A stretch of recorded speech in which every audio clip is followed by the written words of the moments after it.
केजरीवाल जी, आप तो गिरगिट से भी ज्यादा रंग बदलते हैं। रंग बदलने का राजनीति में महारत पाली है। केजरीवाल जी, आप गिरगिट से ज्यादा रंग बदलते हैं। केजरीवाल जी, आप तो गिरगिट से भी ज्यादा रंग बदलते हैं। रंग बदलने का राजनीति में महारत पाली है। पुजारियों से आम आदमी पार्टी का वादा। पुजारियों और ग्रंथियों के सम्मान के लिए ऐसी योजनाएं लागू करेंगे।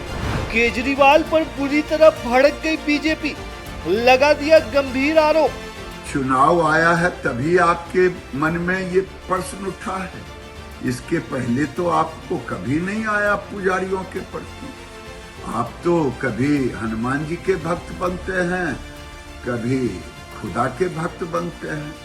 ये तो आपका पुराना इतिहास है। 10 साल तक मंदिरों के पुजारी और गुरुद्वारों के ग्रंथी उनकी सूची में नहीं थे। अब उन्हें ठगने का नया नाटक शुरू किया है। इमामों को 10 साल से वेतन और हिंदू व सिखों को दोयम दर्जे का नागरिक समझा गया। केजरीवाल ने पहले महिलाओं को बुर्बक बनाने की कोशिश की और अब दूसरों को ज्ञान देने वाले लोगों के साथ भी ऐसा ही किया जा रहा है। केजरीवाल जी, आप तो गिरगिट से भी ज्यादा रंग बदलते हैं। रंग बदलने की राजनीति में महारत पाली है। दरअसल ये बात बीजेपी के फायर ब्रांड नेता गिरिराज सिंह ने कही है, जिसके बाद बवाल मच गया है। पहले आप गिरिराज का ये बयान सुनिए। केजरीवाल जी, आप तो गिरगिट से भी ज्यादा रंग बदलते हैं। रंग बदलने का राजनीति में महारत पाली है। ठीक है, लेकिन एक दिन पहले तो दिल्ली के दीदी लोगों को, महिलाओं को आपने बुर्बक बनाया, पोल खुल गया। दरअसल चुनाव से ठीक पहले दिल्ली में आम आदमी पार्टी ने पुजारियों और ग्रंथियों से वो वादा किया जिसके लिए उन्हें पिछले कई सालों से घेरा जा रहा था। इमामों को वेतन देती आ रही आम आदमी पार्टी सरकार ने अब कहा है कि यदि विधानसभा चुनाव में जीत मिली तो दिल्ली के पुजारियों और ग्रंथियों को भी 18,000 रुपए मासिक सम्मान राशि दी जाएगी। दिल्ली के सभी मंदिरों और गुरुद्वारों में हमारे एमएलएज, हमारे कैंडिडेट्स, हमारे कार्यकर्ता, पुजारियों का और ग्रंथियों का रजिस्ट्रेशन कल से फिर मेरे आरंभ करने के बाद पूरे दिल्ली के अंदर इसका रजिस्ट्रेशन चालू होगा। वहीं अब तक दिल्ली सरकार पर तुष्टीकरण का आरोप लगाती रही बीजेपी ने केजरीवाल के वादों पर जोरदार प्रहार किया है। बीजेपी ने इसे झूठा वादा करार देते हुए मांग की है कि पहले पुजारियों और ग्रंथियों को एरियर दिया जाए।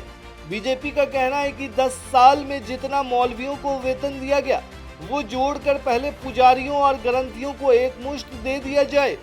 अगर आप में हिम्मत है और सही कर देना चाहते हैं, जो मौलवियों को 10 साल से पैसा दे रहे हैं वो उसका जोड़ करके और पूरा 10 साल के पैसे जो मौलवियों को दिए हैं, पहले एक मुश्त कैबिनेट में एरियर वो हमारे पुजारियों को और ग्रंथियों को दे दें, तब समझूंगा कि आपको देने का इच्छा है।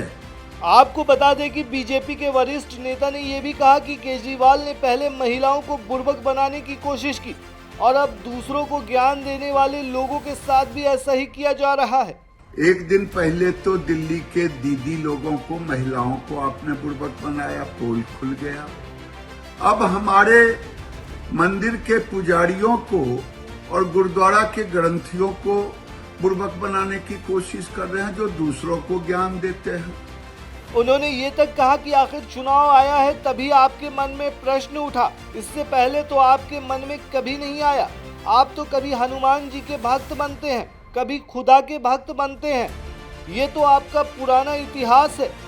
चुनाव आया है तभी आपके मन में ये प्रश्न उठा है। इसके पहले तो आपको कभी नहीं आया पुजारियों के प्रति।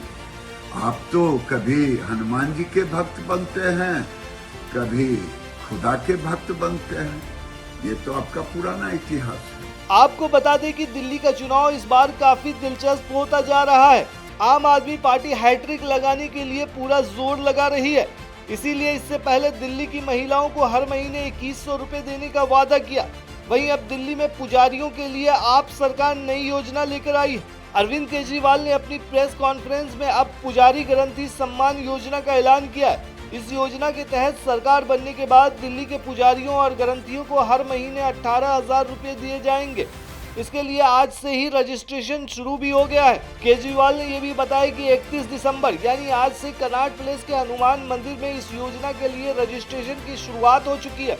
वहीं देखा जाए तो दिल्ली में जिस तरीके से लोग लुभावन वादे किए जा रहे हैं और इस पूरे मामले को लेकर आरोप प्रत्यारोप का भी दौर जारी है। अब देखने वाली बात यह है कि दिल्ली में किसकी सरकार बनती है, आपकी या फिर बीजेपी की, या फिर इन दोनों के बीच में कांग्रेस जो है वो चौका मार देती है।